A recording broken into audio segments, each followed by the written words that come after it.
The icy wind howled across the Montana territory like a hungry wolf, cutting through Hannah Parker's threadbare shawl as if it weren't there at all. Her infant daughter's cries grew more desperate with each passing minute, the sound piercing Hannah's heart more painfully than the February cold of 1885 ever could. She hadn't eaten in 2 days, saving the last drops of watery broth for little Emma, but even that was gone now, and her breasts had long since dried up from her own starvation. "Hush now, my sweet girl," Hannah whispered, tears freezing on her cheeks as she trudged through the deepening snow toward the distant lights of Silver Creek. "Mama is going to find us something soon." The baby's wails only intensified, her tiny face red with hunger and cold, despite being bundled against Hannah's chest.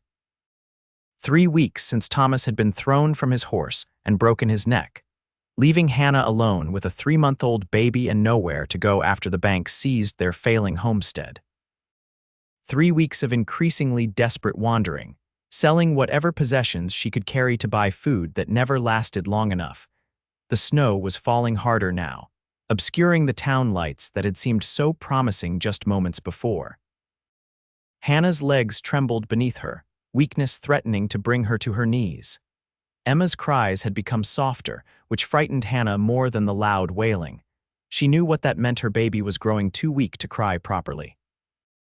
"Just a little farther," Hannah promised, though she wasn't sure she believed it herself anymore. The wind picked up, nearly knocking her sideways. She stumbled, barely catching herself before she and Emma tumbled into a snowdrift. As she righted herself, a shape emerged from the swirling whiteness, a horse and rider, moving steadily through the storm. Hannah's first instinct was to hide. The territories were no place for a lone woman to trust strangers, but Emma's whimpers and her own dizzying hunger left her with no choice. "Help," the word tore from her throat, raw and desperate. "Please," the rider pulled his mount to a stop, the horse's breath creating plumes in the frigid air. For a long moment, the man just sat there, and Hannah wondered if he'd even heard her over the howling wind. Then he dismounted in one fluid motion, boots crunching in the snow as he approached. He was tall, his face partially obscured by a wide-brimmed hat and a woolen scarf pulled up to his nose. Only his eyes were visible, sharp blue eyes that assessed her quickly. "Madam," he said, his voice deep but gentle, "you shouldn't be out in this storm." "I know," Hannah said, unable to keep the desperation from her voice. "But my baby, she needs milk. She's hungry and I've nothing to feed her." As if to confirm her mother's words, Emma let out another weak cry. The man's eyes softened immediately, and he stepped closer, pulling down his scarf to reveal a face weathered by sun and wind, with several days' worth of stubble covering a strong jaw. He wasn't old, perhaps 30, but life had clearly etched its hardships into his features. "Name's Samuel Reed," he said, already shrugging out of his heavy coat. "Most folks call me Sam." Before Hannah could protest, he'd wrapped the coat around her shoulders, the residual warmth of his body enveloping her like an embrace. "My ranch is just over that rise, not far. You and the little one can warm up there, get something to eat." Hannah hesitated, clutching Emma tighter. "I can't pay you." Sam's expression remained steady, untroubled. "Didn't ask for payment, madam. Can't leave a woman and baby to freeze in a blizzard. That wouldn't sit right." Before she could respond, he'd turned back to his horse, adjusting the saddle. "Can you ride?" Hannah nodded weakly. "Yes, but then up you go," Sam said, his tone brooking no argument as he helped her onto the horse. He climbed up behind her, one arm securely around her waist while the other held the reins. The solid warmth of him against her back was so unexpected, so comforting, that Hannah nearly wept. "Hold on tight to that baby," he instructed, turning the horse toward what Hannah could now make out as a faint light in the distance. "We'll be there soon." The ride seemed both eternal and instantaneous to Hannah's exhausted mind.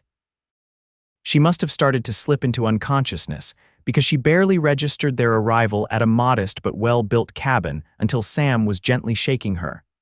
"Stay with me, madam," he said, helping her down from the horse. "Let's get you inside." The cabin's interior was blissfully warm, a fire crackling heartily in the stone fireplace. It was simply furnished but tidy, with a wooden table and chairs, a small kitchen area, and a bed in the corner. Various pelts adorned the walls, and a rifle hung above the door. Sam immediately led her to the chair closest to the fire. "Sit," he instructed, already moving toward a small pantry. "When did you last eat?" 2 days ago, Hannah admitted, cradling Emma, who had started crying again, though her wails were distressingly feeble now. "But the baby, she needs milk first, please." Sam nodded, his movements quick and efficient as he worked at the stove. "I keep some goat's milk on hand. It's not perfect for a baby, but it'll do in an emergency." He glanced over his shoulder at her. "How old is she?" 4 months, Hannah replied, gently rocking Emma as the child continued to whimper. "And what's your name, madam? Can't keep calling you madam." Hannah Parker, and this is Emma." Sam nodded, continuing his work at the stove. Within minutes, he returned with a cup of warm milk, a small loaf of bread, and a wedge of cheese. "The milk needs to cool a bit before the little one can have it," he explained, setting everything on a small table beside her. "But you should eat something while we wait. You'll need your strength to care for her." Hannah's hands trembled as she reached for the bread. She wanted to devour it whole but forced herself to take small bites, knowing her shrunken stomach would rebel otherwise. The simple food tasted better than any feast she could remember. Sam busied himself warming water and collecting what looked like a clean cloth and a small bowl. When the milk had cooled enough, he showed her how to dip the cloth into it and let Emma suckle the moisture from it. "Learned this trick from a widow with 6 kids who lived near my pa's ranch," he explained, watching as Emma eagerly accepted the makeshift bottle. "Not as good as proper feeding, but it'll get some nourishment into her until we can find better." Hannah felt tears well in her eyes again, but this time from overwhelming gratitude. "Thank you," she whispered, watching her daughter's color improve with each swallow. "I don't know what would have happened if you hadn't come along." Sam's expression remained steady, but something in his eyes softened further. "No need for thanks. Anyone would have done the same."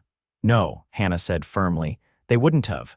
She knew this from bitter experience. The past 3 weeks had taught her just how rare true kindness could be. Most of the people she'd encountered had either looked through her, as if she were invisible, or regarded her with suspicion.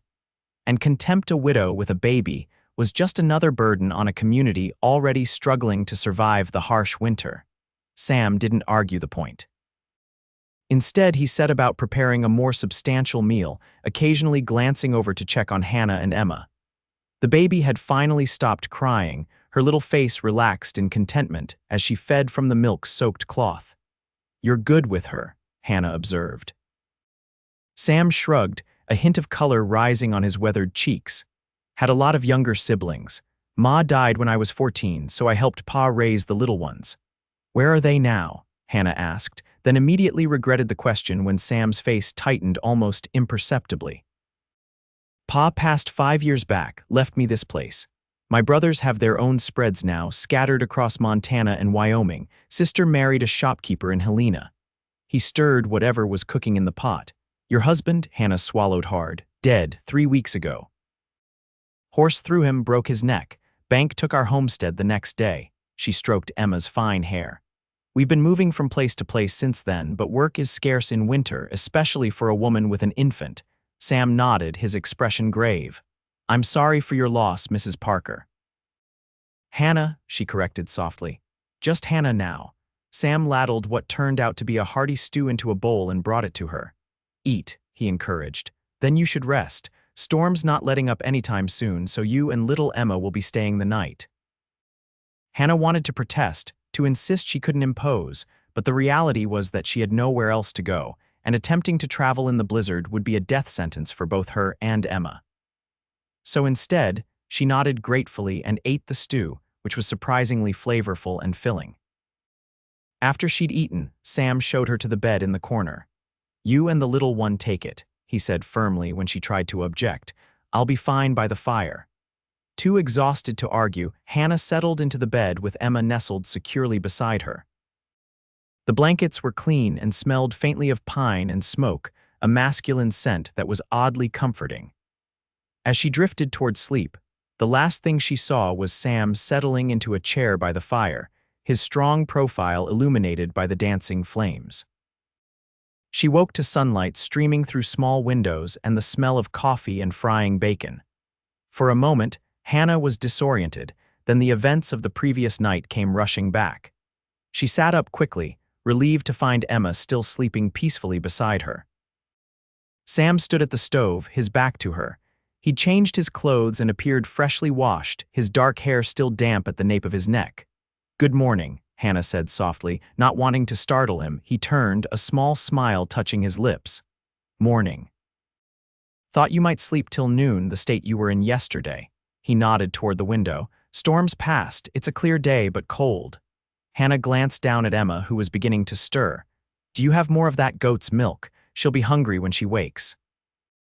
"Already warming it," Sam confirmed, gesturing to a small pot on the stove. "And there's hot water for washing up if you'd like. I've got to check on the animals, but I'll be back soon." He pulled on his coat and hat and headed out, giving Hannah privacy to tend to her needs and Emma's. By the time he returned, Hannah had washed her face and hands, fed Emma using the cloth method he'd shown her, and tried to make herself as presentable as possible given her limited resources. Sam stomped snow from his boots at the door, bringing with him a blast of cold air. "Animals are all accounted for," he reported, hanging up his coat. "Had to dig out the chicken coop, but they're fine, even found a few eggs." He held up 4 brown eggs with a satisfied expression. "I could cook those," Hannah offered quickly. "It's the least I can do." Sam looked like he might object, then nodded. "Much obliged. Been a while since someone else did the cooking around here." Hannah set Emma in a nest of blankets and set to work. Despite her exhaustion, it felt good to be useful, to have a task to complete. As she prepared the eggs and fried the last of the bacon, she found herself stealing glances at Sam as he moved around the cabin, tidying things and adding wood to the fire. There was something graceful about him, despite his size and strength, an economy of movement that spoke of a man comfortable in his own skin. He wasn't handsome in the conventional sense, but his features were strong and honest, and his eyes. When they caught hers, Hannah felt a warmth that had nothing to do with the fire. She quickly looked away, focusing on the food. What was wrong with her? Her husband had been dead less than a month, and here she was noticing another man's eyes. Grief and gratitude were making her foolish. They ate breakfast in companionable silence, broken only by Emma's occasional coos and gurgles. The baby seemed much improved after a night of regular feeding and warmth, her cheeks pink and her eyes bright. "She's a pretty little thing," Sam observed, watching as Emma grabbed at Hannah's finger. "Got your eyes." Hannah smiled, the first genuine smile in weeks, and her father's stubborn chin. The mention of Thomas sent a pang through her, but it wasn't as sharp as before. "Mr. Reed, Sam," he corrected. "Sam," she amended. "I can't thank you enough for your kindness, but we've imposed enough. If you could point us toward town, we'll be on our way." Sam's brow furrowed. "You have somewhere to go, family waiting." Hannah hesitated, then shook her head. "No, but I'll find work. I'm strong and I'm willing." "Winter's the worst time to be looking," Sam pointed out, his tone matter of fact rather than patronizing. "And Silver Creek's a small town, not much call for help this time of year." "I don't have much choice," Hannah replied, trying to keep the desperation from her voice. Sam was quiet for a long moment, seemingly wrestling with something. Finally, he cleared his throat. "I could use some help around here," he said, not quite meeting her eyes. "Place gets to be a mess with just me, and spring calving will start soon enough. I'll be too busy with the herd to keep up with everything." Hannah stared at him, trying to determine if this was charity disguised as employment. "What sort of help? Cooking, cleaning, mending, general housekeeping," Sam replied, his tone businesslike now. "In exchange for room and board for you and the little one, plus a small wage. When spring comes and you want to move on, I'll help you get set up wherever you're headed." It was charity, Hannah knew, at least partially. But it was offered in a way that preserved her dignity, and the reality was that she and Emma needed shelter and security. Pride wouldn't feed her baby. "That's very generous," she said carefully. Sam shrugged. "It's practical. I need the help, you need the work." He finally met her gaze directly. "I'm a man of my word, Hannah. You and Emma will be safe here. You have my promise on that." There was such sincerity in his blue eyes that Hannah found herself nodding. "All right then, we accept, but only until spring and only if you let me earn my keep properly." "Deal," Sam said, extending his hand across the table. Hannah hesitated only briefly before placing her smaller hand in his. His palm was calloused but warm, his grip firm yet careful, as if he was conscious of his strength. A strange flutter moved through her stomach at the contact, and she withdrew her hand perhaps a bit too quickly. If Sam noticed her reaction, he gave no sign. "Good, that's settled then." He stood, reaching for his hat. "I need to check the far pasture. There's a creek runs through it that floods when the snow melts too fast." He nodded toward a door at the back of the cabin. "Root cellars through there if you need anything for dinner. Make yourself at home." And just like that, Hannah and Emma had found shelter in the most unexpected of places. The days fell into a comfortable rhythm with surprising ease. Hannah took over the cooking and cleaning, grateful to have meaningful work that allowed her to keep Emma close. She discovered that Sam was neat by nature, but simply lacked the time to maintain the cabin properly, while also tending to his modest herd of cattle and the other animals on the small ranch. For his part, Sam proved to be a considerate housemate. He was often gone from dawn until dusk, working his land, but when he returned in the evenings, he always took time to play with Emma, who seemed endlessly fascinated by the tall cowboy with the gentle hands. To Hannah's amazement, her daughter would often stop crying immediately when Sam picked her up, a fact that amused him greatly. "She just knows I'm not the one with the food," he joked one evening, bouncing Emma on his knee while Hannah finished preparing dinner. "Makes it easy to be the favorite." "I don't know," Hannah replied, smiling at the sight of her daughter's obvious delight. "I think she genuinely likes you." "Smart girl," Sam said, his eyes crinkling at the corners as he smiled back. It was in moments like these that Hannah felt the dangerous flutter in her stomach again, a sensation she tried her best to ignore. Sam had been nothing but respectful, never crossing any boundaries or giving her reason to feel uncomfortable. He slept on a pallet by the fire, giving her and Emma the bed, and always announced himself when returning to the cabin to avoid startling her. But sometimes she would catch him watching her when he thought she wasn't looking, his expression unreadable, and she would wonder if he felt it too, this peculiar tension that seemed to grow between them with each passing day. 2 weeks after their arrival, Hannah was hanging laundry on a line strung between the cabin and the barn, taking advantage of a surprisingly mild day. Emma was asleep in a makeshift cradle Sam had constructed from an old crate, padded with soft blankets, and placed in a patch of sunshine just outside the cabin door. Hannah hummed softly as she worked, savoring the fresh air and the simple pleasure of clean clothes snapping in the breeze.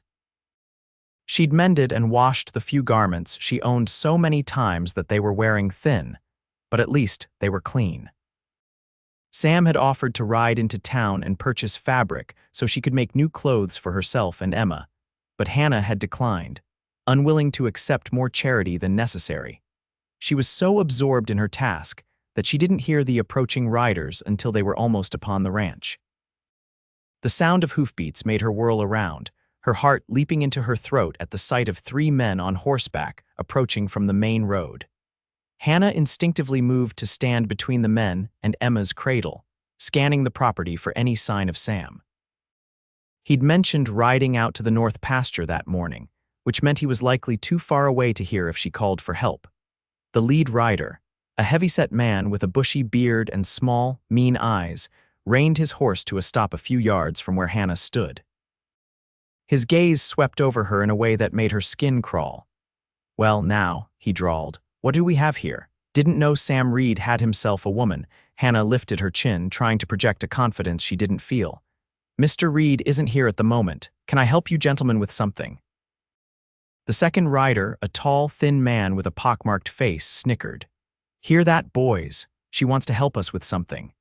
The third man, younger than the others but with the same hard look about him, smiled in a way that showed several missing teeth. "I can think of a few things she could help with." Hannah's mouth went dry, but she stood her ground. "Mr. Reed will be back any minute. If you have business with him, I suggest you wait respectfully or come back later." The bearded man dismounted, handing his reins to the pockmarked rider. "Don't think we will," he said, taking a step toward Hannah. See, we got business with Reed that's been a long time coming. Man's been refusing to sell his water rights to the mining company I represent. He gestured expansively. This whole valley's gonna be dug up for copper come spring. Reed's the only holdout, and it's starting to irritate my employers. That's Mr. Reed's business, Hannah replied, taking a step backward.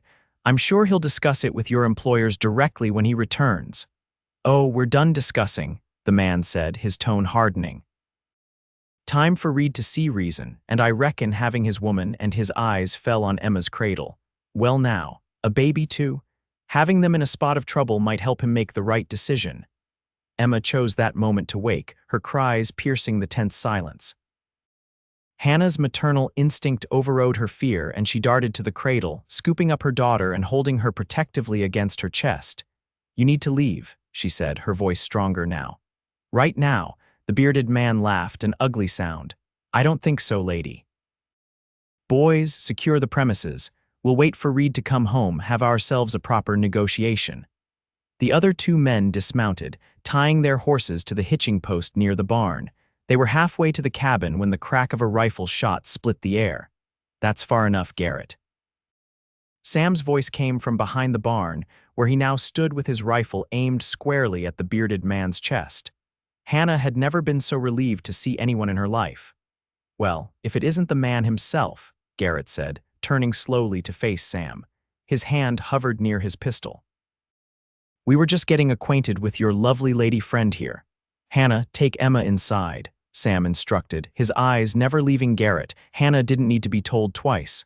She hurried toward the cabin, but Garrett moved to block her path. Now, that's not very hospitable, he said. We're just starting to get acquainted. Move away from her, Garrett, Sam said, his voice dangerously quiet. I won't ask twice.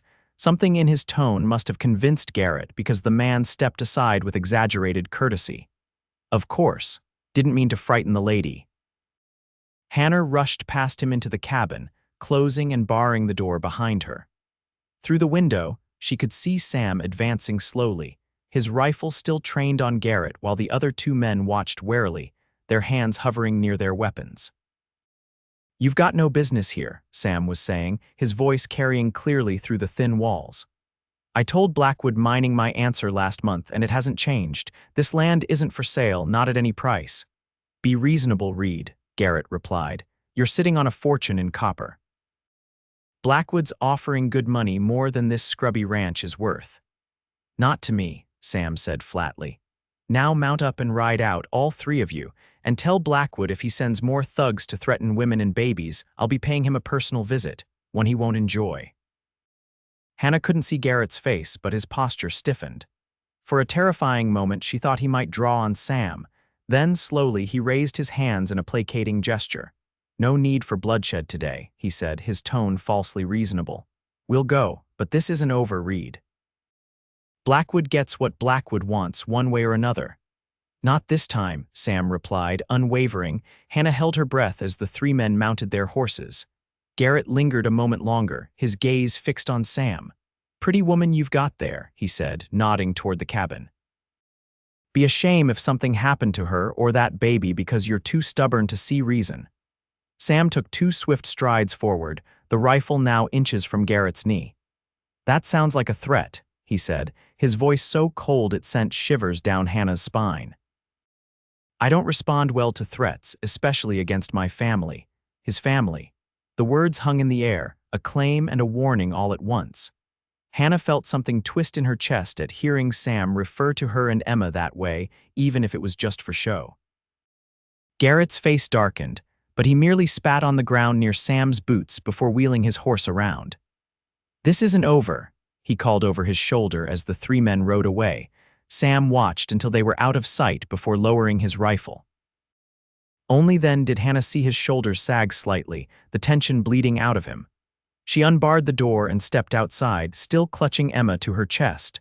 Are you all right? Sam asked immediately, crossing to her with long strides. We're fine, Hannah assured him, though her heart was still racing. Who were those men? Sam's expression was grim. Hired muscle for Blackwood Mining. They've been buying up all the land in the valley since they found copper deposits last fall. He ran a hand through his hair, a rare gesture of agitation. Been pressuring me to sell for months now. This is the first time they've sent men to the ranch, though. They threatened Emma, Hannah said, unable to keep the tremor from her voice. Something dangerous flashed in Sam's eyes. That was a mistake on their part. He looked down at Emma, who had calmed and was now regarding him with her solemn baby gaze. His expression softened immediately, and he reached out to stroke her cheek with one finger. No one's going to hurt either of you, I promise. The fierce protectiveness in his voice made Hannah's eyes sting with unexpected tears. You called us your family, she said quietly. To Garrett. Sam's cheeks colored slightly, but he met her gaze steadily. Seemed the quickest way to make my point. His expression grew serious again. Hannah, after what happened today, I need to be honest with you. This situation with Blackwood could get worse before it gets better. If you want to leave, head somewhere safer, I understand. I'll give you money, supplies, whatever you need. Hannah looked at the cabin that had become a home in just 2 short weeks, then back at the man who had saved her and Emma from certain death and asked for nothing in return. The thought of leaving made her chest ache in a way that had nothing to do with fear. No, she said firmly. We're not going anywhere. This is our home now too, at least until spring. She straightened her spine. I'm not afraid of bullies, Sam. A slow smile spread across Sam's face, transforming his features and making Hannah's heart do that dangerous flutter again. You're a remarkable woman, Hannah Parker, he said softly. For a moment, they just stood there, the air between them charged with something Hannah wasn't ready to name. Then Emma squirmed and broke the spell, reminding Hannah of the washing still hanging on the line. I should finish the laundry, she said, stepping back. Sam cleared his throat. And I should check the perimeter, make sure Garrett and his boys really left. He hesitated. I'll be sleeping in the barn for a while, I think. Close enough to hear if there's trouble, but with a clear view of the approach road. Hannah wanted to object, to tell him he didn't need to sleep in the cold barn, that there was room enough in the cabin. But she understood his reasoning, and more importantly, she understood that having him too close, especially at night, was becoming increasingly complicated for her own peace of mind. Thank you, she said instead. For protecting us. Sam nodded, his expression solemn. Always, he replied, and Hannah knew with absolute certainty that he meant it. The incident with Garrett changed the atmosphere at the ranch. Sam became more vigilant, often patrolling the boundaries of his property at dawn and dusk. He taught Hannah how to use his spare revolver, insisting she keep it within reach at all times. Despite her initial reluctance, she'd never handled a firearm before Hannah proved to be a quick study and a surprisingly good shot. Thomas would be scandalized, she remarked after successfully hitting a row of cans Sam had set up for target practice. He didn't believe women should handle guns. Sam raised an eyebrow. With respect to your late husband, that's nonsense. Out here, everyone needs to know how to protect themselves. Hannah found herself smiling. I agree, I just never had the chance to learn before. As February turned to March, the weather gradually warmed and the first signs of spring began to appear across the ranch. Green shoots pushed through the melting snow, and the creek that ran along the eastern edge of the property swelled with runoff from the mountains. One particularly mild afternoon, Sam returned from checking on a pregnant heifer to find Hannah outside, Emma strapped to her chest in a makeshift sling while she turned over soil in a small plot beside the cabin. What are you doing? He asked, dismounting from his horse. Hannah looked up, wiping a streak of dirt from her forehead. Starting a vegetable garden, found some old seeds in the root cellar that looked viable and the grounds finally soft enough to work. She gestured to the carefully marked rows. Thought we could use fresh vegetables come summer. Sam stared at her for a long moment, his expression unreadable. Then, without a word, he strode to the barn and returned with a second spade. He removed his coat, rolled up his sleeves, and began turning soil alongside her. They worked in companionable silence for a while, the only sounds being Emma's occasional coos and the rhythmic scrape of their tools against the earth. Hannah was acutely aware of Sam's presence beside her, the way his muscles flexed beneath his shirt as he worked, the clean scent of him mingling with the fresh-turned soil. Haven't had a garden here since my mother was alive, Sam said eventually. She grew the best tomatoes in the territory. Hannah paused in her work. You don't talk about her much. Sam's movements slowed, then stopped. It was hard losing her. She got the influenza one winter. Doctor tried everything, but he shrugged, a small, helpless gesture that spoke volumes. I'm sorry, Hannah said softly. Long time ago now, Sam replied, resuming his digging. But I think she'd like that you're planting a garden. She always said a home wasn't complete without growing things. Your mother sounds like a wise woman, Hannah said. I hope I can do her garden justice. Sam looked at her then, really looked at her, his blue eyes intense. You already have, he said quietly, made this place a home again. The words hung between them, weighted with meaning Hannah wasn't sure either of them was ready to acknowledge. She looked down at Emma, who had fallen asleep against her chest, tiny fingers curled into a fist. She seems to like it here, Hannah said, deflecting slightly. She's thriving. So are you, Sam observed. You're stronger than you were when you arrived, healthier. Hannah smiled. Regular meals and a warm bed will do that. She hesitated, then added, and good company. A pleased expression crossed Sam's face, there and gone so quickly Hannah might have imagined it. Speaking of meals, he said, straightening, I brought back a rabbit, thought we might have stew tonight. Sounds perfect, Hannah agreed, grateful for the shift to safer conversational ground. I'll clean up and start cooking. But as they walked back to the cabin together, tools in hand, Hannah was increasingly aware that what lay between them couldn't be ignored forever.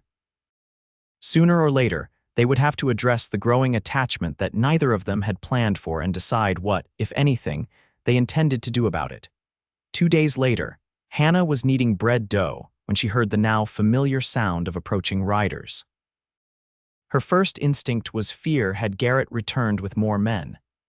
But Sam's relaxed demeanor as he stepped out to greet the visitors told her these were friendlier faces. Wiping her hands on her apron, Hannah moved to the doorway, Emma balanced on her hip. 2 men and a woman were dismounting, all bearing a strong family resemblance to Sam. Hope you don't mind the surprise, the taller of the 2 men was saying, clapping Sam on the shoulder. Sarah insisted on checking on you before the spring roundup keeps us all too busy. Of course I don't mind, Sam replied, his face more openly happy than Hannah had ever seen it. He turned toward the cabin, spotting Hannah in the doorway. Come meet everyone. Hannah stepped forward, suddenly self-conscious of her flour-dusted apron and loose hair. The woman Sarah presumably hurried forward, her face alight with curiosity and something that looked suspiciously like delight. You must be Hannah, she said warmly, reaching out to clasp Hannah's free hand. Sam mentioned you in his last letter, but he failed to mention how pretty you are. She tickled Emma under the chin. Or what a beautiful baby you have. Hannah blinked in surprise, both at the friendly greeting and the revelation that Sam had written about her to his family. It's lovely to meet you, she managed. You must be Sarah. And these reprobates are my brothers, Seth and Samuel Jr., though we call him Junior to avoid confusion, Sam explained as the 2 men approached, both tipping their hats politely to Hannah.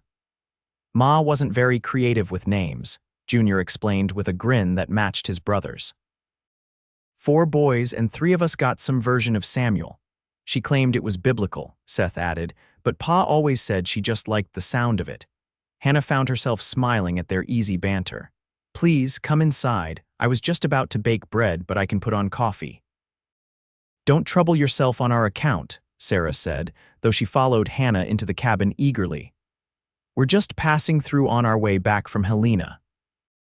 But despite their protests that they couldn't stay long, the Reed siblings settled in for what turned into an afternoon of storytelling and laughter.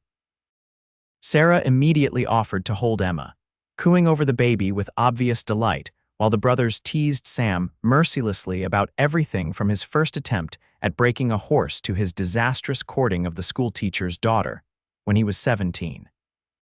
Hannah learned more about Sam in those few hours than she had in the weeks they'd lived under the same roof. She discovered that he'd been the serious one among his siblings, the responsible eldest who'd stepped into a father's role when their mother died. That he'd given up a chance to attend university in Denver to help his father keep the ranch going.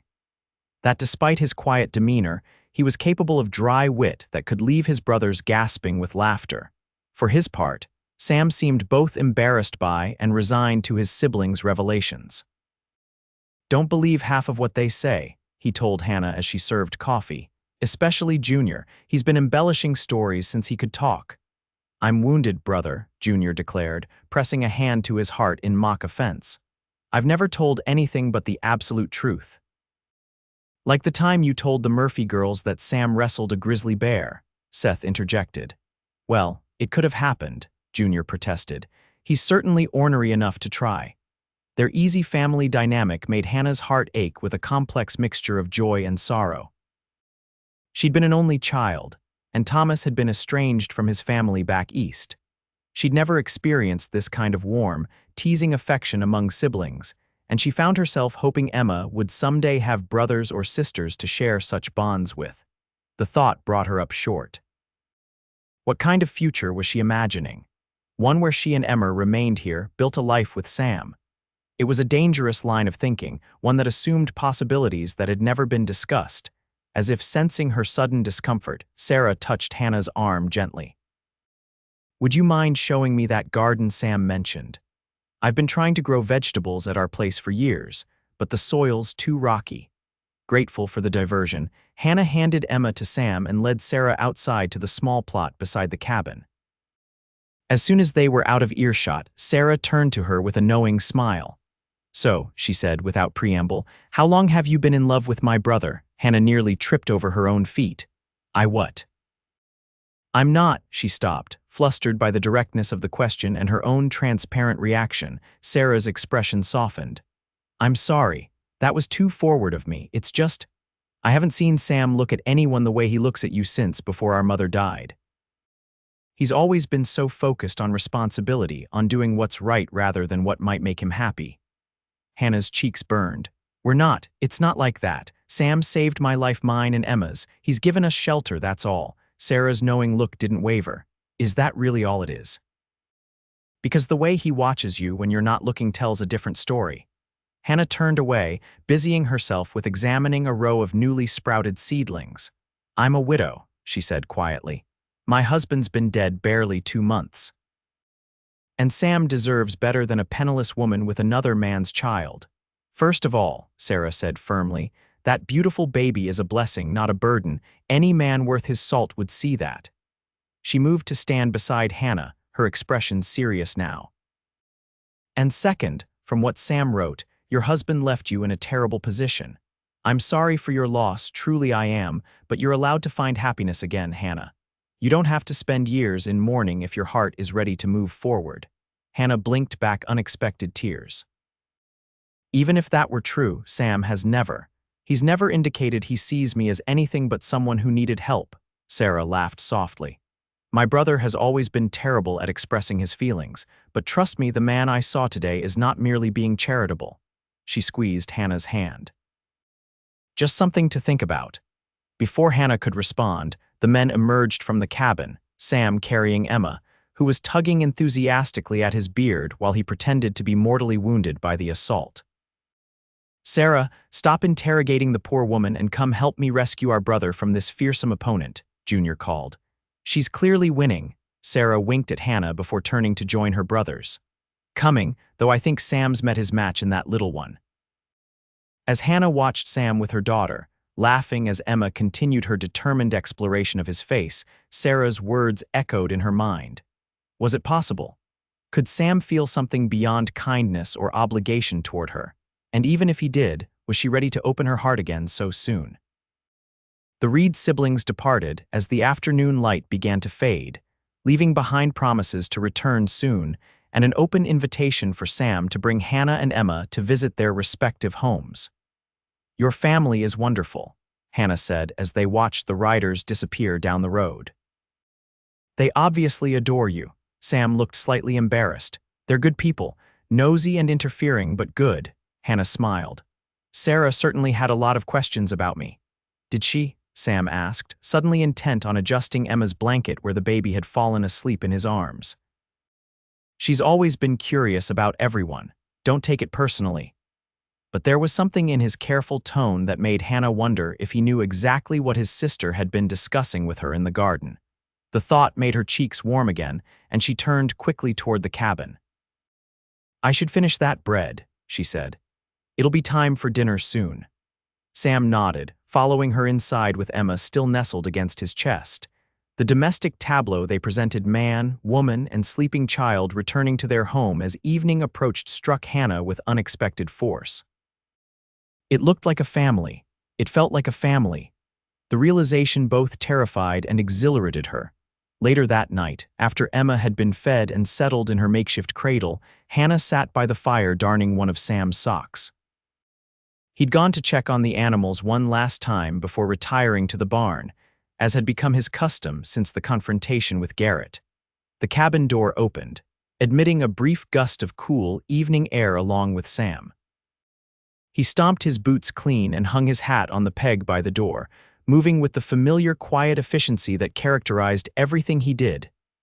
"Animals all settled?" Hannah asked, not looking up from her mending. Sam confirmed, crossing to the fire to warm his hands. "Getting chilly out there again. Might get frost tonight." Hannah nodded, finishing the last few stitches before snipping the thread. "I covered the seedlings like you suggested. Hopefully they'll be fine." A comfortable silence fell between them, broken only by the crackling of the fire and Emma's soft breathing from her cradle. Hannah was acutely aware of Sam standing just a few feet away, his presence filling the small cabin in a way that made it difficult to concentrate on anything else. "My family likes you," he said suddenly. "A lot." Hannah looked up, finding his blue eyes fixed on her with an intensity that made her pulse quicken. "I like them too. They made me feel welcome." Sam nodded, seeming to wrestle with something. "Sarah has a theory," he said finally. "About why I've never married." Hannah's hands stilled in her lap. "Oh, she thinks I've been waiting." Sam's voice was quiet but steady. "For something I couldn't name, for someone who would make this place feel like home again." The air between them seemed to thicken, charged with unspoken possibility. Hannah found it suddenly difficult to breathe. "And what do you think?" she asked, her voice barely above a whisper. Sam took a step closer, then another, until he was standing directly before her chair. Slowly, giving her every opportunity to pull away, he knelt down so they were at eye level. "I think she might be right," he said softly. "Hannah, I know the timing is all wrong. I know you're still grieving and you have Emma to think about and we barely know each other. But I also know that when I found you in that blizzard, something changed for me, and it's been changing every day since." Hannah's heart thundered in her chest. "Sam, you don't have to say anything," he interrupted gently. "I'm not asking for promises or commitments, I needed you to know, before you decide what you want to do when spring comes." The mention of spring and the choice it represented made Hannah's chest tighten. The idea of leaving Sam, of taking Emma away from the only real home she'd known, suddenly seemed unbearable. "What if I don't want to leave?" she heard herself asking. "What if we want to stay?" Hope blazed in Sam's eyes, transforming his face. "Then you would make me the happiest man in the territory," he said, his voice rough with emotion. "But I need you to be sure, Hannah. I won't have you staying out of gratitude or obligation." "It's not gratitude," Hannah said, surprising herself with her certainty. "At least, not only that." She hesitated, trying to find the right words for feelings she was only beginning to understand. "When Thomas died, I thought my life was over. I was just trying to survive to keep Emma alive. I never expected to find this, whatever this is between us." Sam's hand moved cautiously to cover hers where it rested on her knee. His palm was warm and calloused, strong yet infinitely gentle. "And what do you think this is?" he asked quietly. Hannah looked down at their joined hands, then back up at his face, the face that had become so dear to her in such a short time. "I think it could be the beginning of something," she said honestly. "Something I'm not ready to name yet, but something I'd like to explore, if you're willing to be patient." The smile that spread across Sam's face was like sunrise breaking over the mountains. "Hannah Parker, I would wait forever if that's what you needed." Without thinking, Hannah leaned forward and pressed her lips softly to his cheek. It was barely a kiss, the briefest touch, but she felt him inhale sharply at the contact. "Thank you," she whispered, drawing back slightly. "For everything." Sam's eyes had darkened, fixed on her face with wonder and something deeper that made her heart race. For a moment, She thought he might kiss her properly, and a part of her, a surprisingly large part, wanted him to. Instead, he lifted her hand to his lips, pressing a gentle kiss to her knuckles before releasing her and standing. "I should go," he said, his voice slightly rough. "It's getting late." Hannah nodded, both relieved and disappointed. "Good night, Sam." He paused at the door, looking back at her with an expression that warmed her from the inside out. "Good night, Hannah, sweet dreams." As the door closed behind him, Hannah touched her fingers to her lips, still feeling the warm roughness of his cheek against them. She hadn't planned this, hadn't expected to find her heart opening again so soon after losing Thomas. But there it was, a tender, fragile thing taking root in soil she'd thought barren with grief. Whatever happened next, she knew with certainty that the blizzard that had nearly claimed her life had instead led her exactly where she needed to be. Spring arrived in earnest, bringing with it long days of sunshine and the constant work of a ranch awakening from winter's slumber. Sam was often gone from sunrise to sunset, tending to new calves, repairing fences damaged by winter storms, and preparing for the summer grazing season. Hannah found herself busier than ever as well, caring for Emma, maintaining the rapidly growing garden, and keeping the household running smoothly. Despite their busy schedules, something had definitely shifted between them since the night of Sam's confession. There were lingering glances across the dinner table, hands brushing as they passed each other in the narrow confines of the cabin, conversations that stretched long into the evening. Sam had taken to bringing her wildflowers when he returned from his daily rounds, sheepishly presenting small bouquets that Hannah carefully arranged in an old mason jar on the table. They were courting, Hannah realized one afternoon as she watched Sam showing Emma how to pet a newly hatched chick with gentle fingers. It was an old-fashioned, tentative sort of courtship, mindful of her recent widowhood and the uncertain future, but courtship nonetheless. Emma, now 7 months old and increasingly mobile, had become utterly devoted to Sam. She would squeal with delight when he entered the cabin, reaching for him with determined little hands. For his part, Sam seemed equally enchanted, spending every spare moment engaging with the baby, making faces that set her giggling or carrying her on his shoulders as he did chores around the ranch. "She's going to be crawling any day now," he predicted as Emma determinedly pushed herself up on all fours one evening. "And then we'll really be in trouble." "I've been thinking about that," Hannah said, watching as Emma flopped back onto her belly with a frustrated grunt. "She needs a safer place to play than the cabin floor. I was wondering if you might help me build a small pen for her, just until she's steadier on her feet." "I can do that," Sam agreed immediately. "I've got some extra lumber in the barn. We could set it up by the garden, give her some fresh air while you're working." The casual "we" in his statement made Hannah smile. It was becoming increasingly clear that Sam saw them as a unit, a family in all but name. The thought no longer frightened her as it once had. Instead, it filled her with a warm sense of rightness, of pieces falling into place exactly as they should. 2 days later, Sam rode into the yard with a grim expression that immediately set Hannah's nerves on edge. She was hanging laundry while Emma napped in the shade of a large oak tree, carefully positioned in the small pen Sam had built for her. "What's wrong?" she asked as soon as he dismounted. Sam glanced toward Emma before answering, lowering his voice. "Ran into Bill Cooper in town. Garrett and his men have been asking questions about the ranch, about you and Emma." A chill ran down Hannah's spine despite the warm spring day. "What kind of questions?" "The kind that suggest they're planning something," Sam replied, his jaw tight with anger. "Cooper said they were particularly interested in when I might be away from the property." "Blackwood's still trying to force you to sell?" Hannah asked, though she already knew the answer. Sam nodded grimly. "The mining operations are expanding faster than expected. My water rights are becoming more valuable by the day." He ran a hand through his hair, a gesture Hannah now recognized as a sign of deep agitation. "Hannah, I'm worried. These men, they don't play by any rules." Hannah felt fear curl in her stomach, but she pushed it aside. "What do we do?" Sam's expression softened slightly at her use of "we." "First, we prepare. I've asked Junior and Seth to ride over tomorrow. We'll reinforce the doors and windows, make sure the property is secure." He hesitated, then added, "And I think you should learn to shoot the rifle, not just the revolver. It has better range if trouble comes from a distance."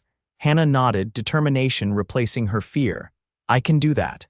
"I know you can," Sam said, and the pride in his voice gave her strength. "We'll get through this, Hannah, I promise." That night, after Emma was asleep, Hannah found Sam sitting at the table cleaning his rifle with methodical precision. She poured 2 cups of coffee and sat across from him, pushing 1 cup toward him. "Thank you," he said, setting aside the gun oil to accept the coffee. "You should get some rest. Tomorrow will be a busy day."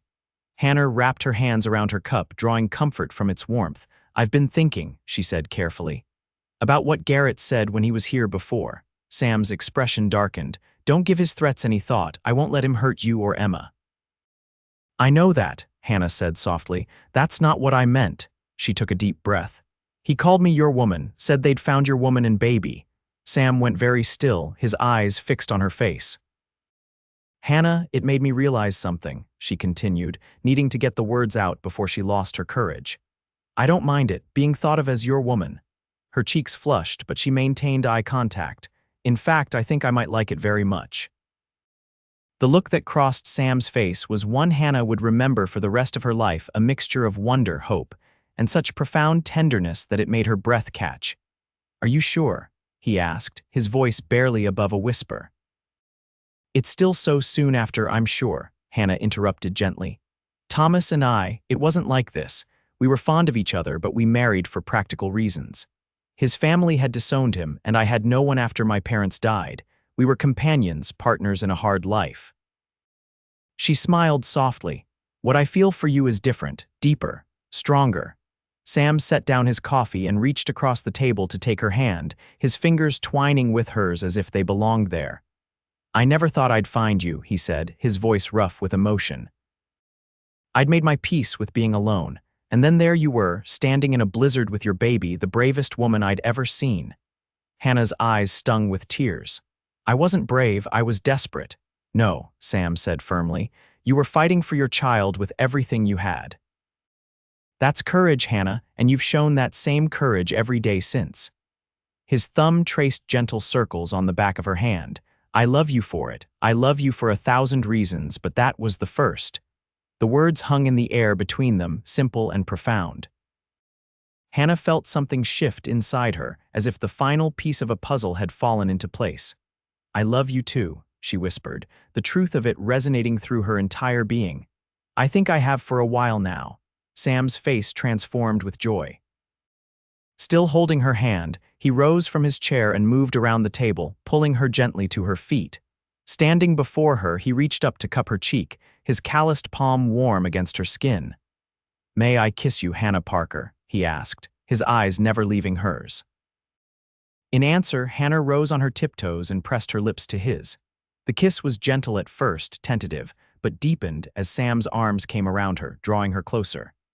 Hannah felt as though she were both falling and flying, anchored only by Sam's steady embrace. When they finally parted, both slightly breathless, Sam rested his forehead against hers. "Marry me," he whispered. "Not just because of Garrett or Blackwood or any danger. Marry me because I want to wake up beside you every morning for the rest of my life. Because I want to help you raise Emma and maybe give her brothers and sisters someday. Because I can't imagine my life without you in it anymore." Hannah's heart felt too full for her chest, joy spilling over into tears that slipped down her cheeks. "Yes," she said simply. "Yes to all of it." Sam kissed her again, more firmly this time, a seal on their promise. When they separated, he kept his arms around her, as if unwilling to let go now that he could finally hold her. "I want to do this properly," he said. "Get a ring, speak to the preacher in town." Hannah smiled, wiping away her tears. "We don't need anything fancy, just us and Emma and your family if they can come. As soon as this business with Blackwood is settled," Sam promised, "then we'll make it official." His expression grew serious again. "Until then, I think I should start sleeping in the cabin again. On the floor," he added quickly, his cheeks reddening slightly. "But close enough to protect you and Emma if needed." Hannah nodded, understanding both his concern and his respect for propriety even now. "I'd feel safer with you nearby," she admitted. Sam pressed a kiss to her forehead. "Then it's settled. Now get some rest. Tomorrow we prepare for whatever Garrett might be planning." That night, as Hannah lay in bed listening to Sam's steady breathing from his pallet near the door, she felt a profound sense of peace despite the potential danger looming over them. Whatever came next, they would face it together as a family. The next day brought Junior and Seth riding hard into the yard before the sun had fully risen. They dismounted quickly, both looking grim as they greeted their brother. "What news?" Sam asked without preamble. Junior's normally jovial expression was deadly serious. "Garrett's gathered a crew. 8 men, maybe more. Word in town is they're planning something tonight." Hannah, who had emerged from the cabin with Emma on her hip, felt her blood run cold. Sam immediately moved to stand beside her, one hand coming to rest protectively at the small of her back. 8 men, he repeated, his voice flat. "Seems excessive for a property negotiation," Seth snorted. "This stopped being about negotiation a while back, brother. Blackwood's losing money every day you hold out. He sent Garrett to solve the problem one way or another." "We've brought reinforcements," Junior added, gesturing back toward the road where Hannah now noticed 2 more riders approaching. "Jameson brothers from the next valley over. They've had their own troubles with Blackwood's men. They're happy to help." Sam nodded, his expression grave. "We'll set up a perimeter. Anyone approaches after dark, they get 1 warning shot. After that." He left the implications hanging. "What about Hannah and the baby?" Seth asked, glancing at them with concern. "We stay," Hannah said firmly before Sam could answer. "This is our home. We defend it together." Sam looked down at her, pride and worry warring in his expression. "The root cellar," he said finally. "If shooting starts, you and Emma go down there immediately. It's half underground with thick walls. You'll be safer." Hannah wanted to argue but knew he was right. Emma's safety had to come first. "All right," she agreed, "but I'm keeping the revolver with me." Sam smiled grimly. "I wouldn't have it any other way." The day passed in tense preparation. The men fortified the cabin and barn, creating defensive positions and planning their strategy. Hannah cooked a hearty meal for everyone, trying to keep Emma distracted from the unusual activity and her own growing anxiety. As the sun began to set, bathing the ranch in golden light that belied the danger approaching, Sam found Hannah in the cabin, gathering essential supplies to take to the root cellar if needed. "It's time," he said softly. "Junior will show you where to position yourself in the cellar. There's a small window that gives a view of the yard, but keep low and away from it unless absolutely necessary." Hannah nodded, trying to project a calm she didn't feel for Emma's sake. The baby, picking up on the tension despite Hannah's efforts, was fussy and clingy. Sam crossed to them, placing one large hand on Emma's back and the other on Hannah's cheek. "Listen to me," he said, his voice low and intense. "Whatever happens tonight, know that finding you was the best thing that ever happened to me. You and Emma, you're everything." Hannah's throat tightened with emotion. "Don't talk like that, like you're saying goodbye." "Not goodbye," Sam assured her. "Just making sure you know in case I don't get another chance to tell you right away." He leaned down, pressing his lips to hers in a brief but fervent kiss. "I love you both. Now go with Junior." Hannah reluctantly followed Junior to the root cellar, a solidly constructed space accessible through a door at the back of the cabin. It was cool and dark, illuminated only by the lantern Junior carried and what little daylight remained filtering through the small window. "Sam had me stock some blankets and water earlier," Junior explained, showing her a corner where several woolen blankets were neatly folded. "You should be comfortable enough for a few hours." Hannah settled Emma on one of the blankets, giving her a wooden spoon to play with one of her favorite improvised toys. "Thank you, Junior, for coming to help us." Junior's normally cheerful face was solemn. "Sam's more than my brother. He gave up everything to keep our family together after Ma died, worked himself to the bone to make sure Sarah and I could have choices he never got." He adjusted his gun belt with a determined expression.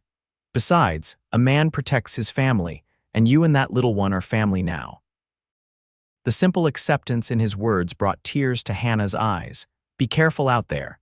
Junior's familiar grin finally made an appearance. Always, Em. It's Sam you need to worry about, stubborn as a mule and twice as ornery. He tipped his hat. Stay put until one of us comes for you. No matter what you hear. With that sobering instruction, he left, securing the door behind him. Hannah sat beside Emma, the revolver cold in her hand, and prepared for a long, anxious wait.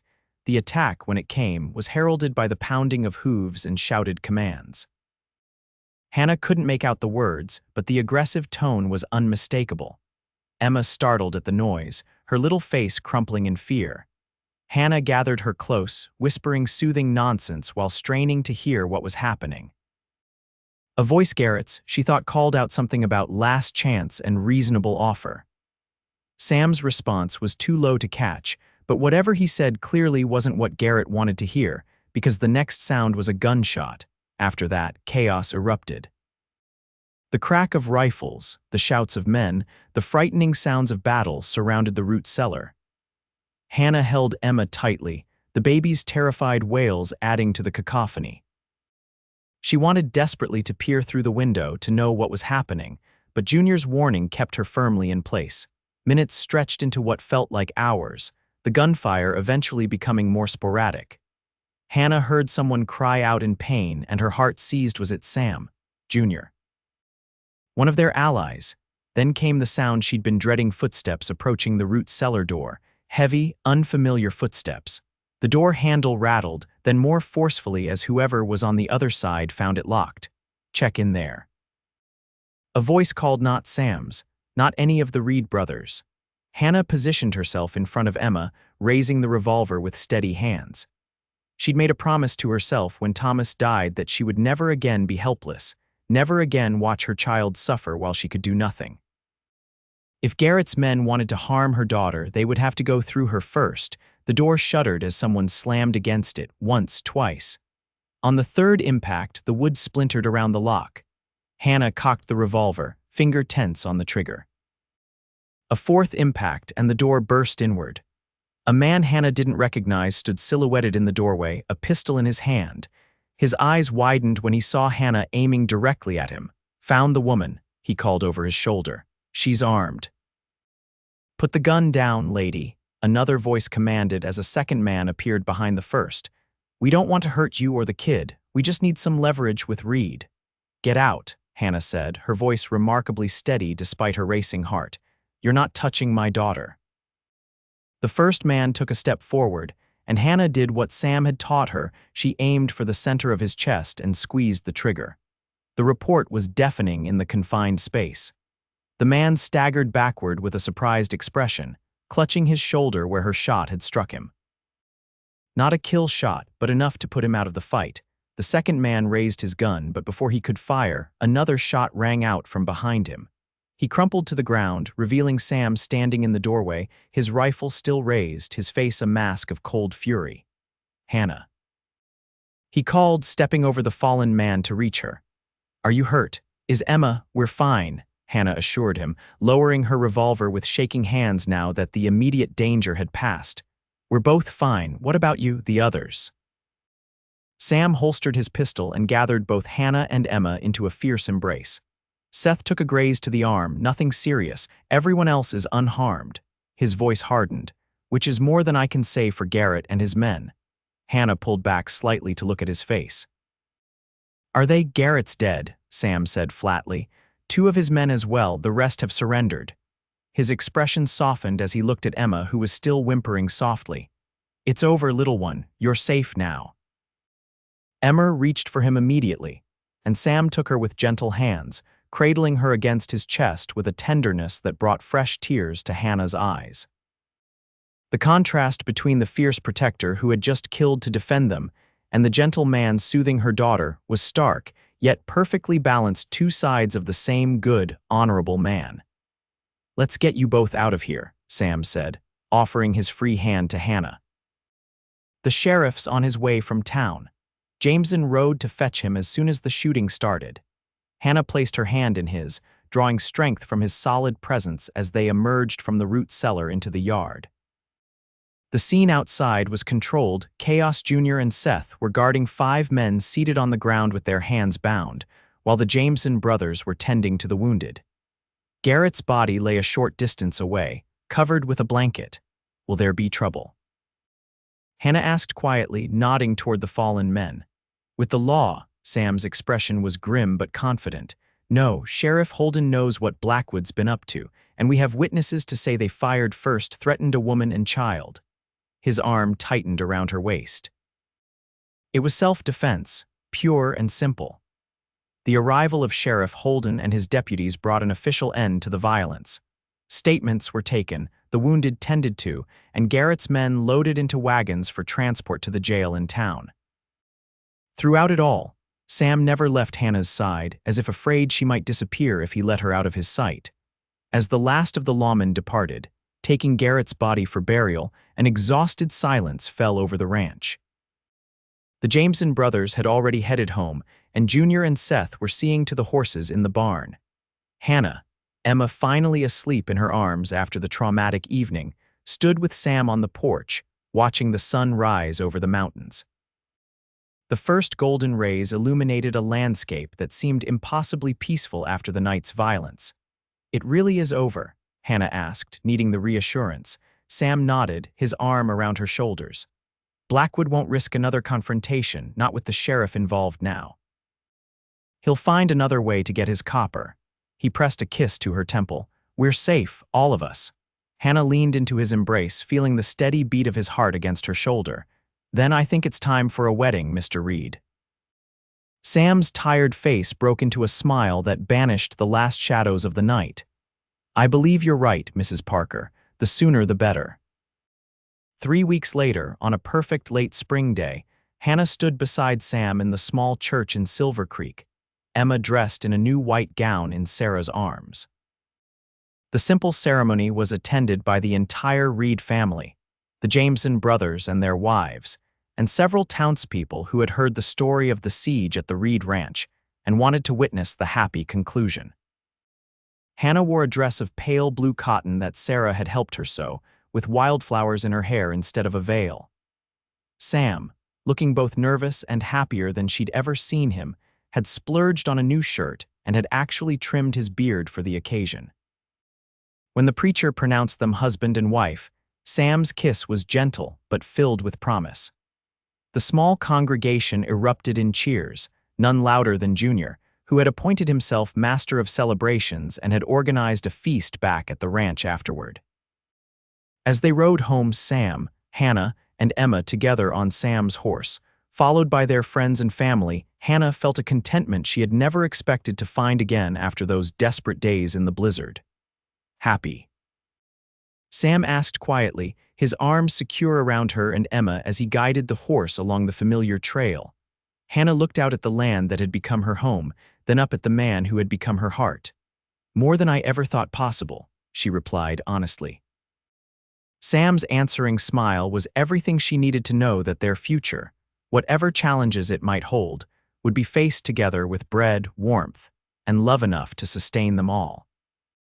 5 years later, Hannah stood in the doorway of the expanded cabin, watching as Sam taught their 4-year-old son, Thomas Samuel Reed, how to groom a gentle old mare.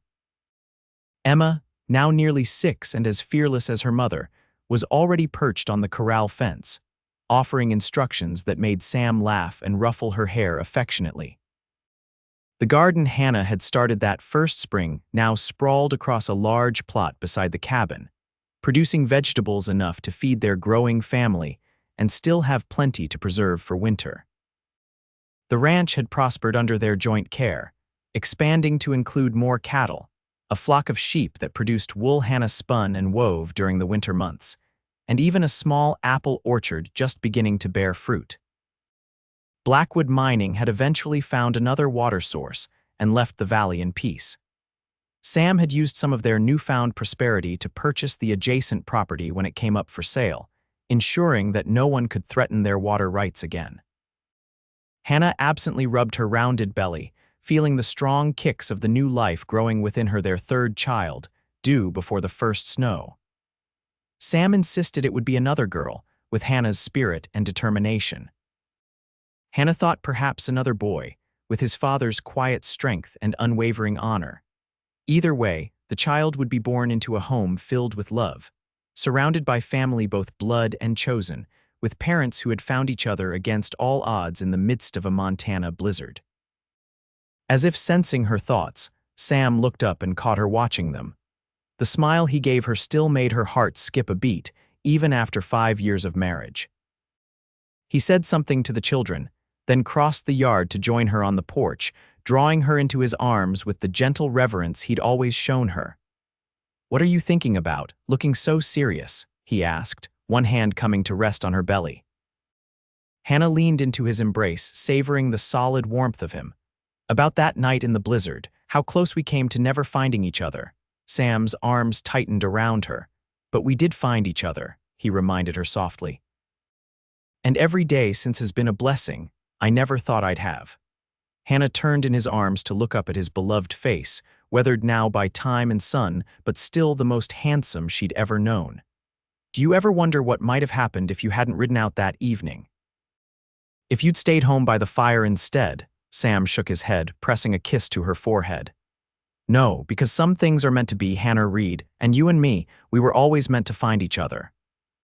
As their children's laughter filled the clear Montana air, and the new baby kicked energetically between them, Hannah knew with absolute certainty that he was right. The journey had been difficult, sometimes dangerous, but it had led exactly where they were supposed to be together, surrounded by the family they had built from love and courage and second chances. "I love you, Sam Reed," she whispered, rising on tiptoes to kiss him softly. "And I love you, Hannah Reed," he replied against her lips. "Forever and always." In the distance, Emma called for them to come see her new trick on the fence, while little Thomas determinedly led the mare in wobbly circles. With a shared smile, Sam and Hannah went to join their children, hand in hand, step by step, just as they had walked every day since that fateful night when a desperate woman with a hungry baby had found not just bread and warmth in a stranger's hands, but a love that would sustain them for a lifetime.